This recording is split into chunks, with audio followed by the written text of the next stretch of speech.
Sekretaris Jenderal Peradi Bersatu Ade Darmawan menanggapi pernyataan Presiden Prabowo Subianto yang menegaskan akan mengambil alih dan bertanggung jawab penuh atas utang proyek kereta cepat Jakarta-Bandung atau WUSH.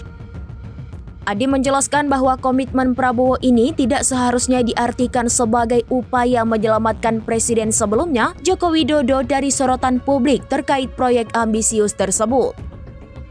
Ade Darmawan menyatakan pada Rabu 5 November 2025 bahwa utang WUSH memang merupakan tanggung jawab penerus Jokowi. Hal ini didasari oleh masa konsensi proyek WUSH yang sangat panjang, yakni mencapai 80 tahun. Ia menegaskan dengan jangka waktu konsesi yang demikian lama, siapapun presiden dan menterinya hingga batas waktu tersebut, tanggung jawab utang secara otomatis berada di pundak pemerintah yang sedang berkuasa. Ade Darmawan menegaskan bahwa pengambil alihan tersebut bukan berarti menyelamatkan presiden sebelumnya atau dipolitisasi sebagai dosa masa lalu, dan ia menekankan bahwa kebijakan itu murni merupakan tanggung jawab pemerintahan yang sedang berjalan. Sebelumnya, Presiden Prabowo Subianto saat meresmikan Stasiun Tanah Abang pada Selasa 4 November meminta masyarakat untuk tidak meributkan utang WUSH dan memastikan proyek tersebut akan terus beroperasi di bawah tanggung jawabnya.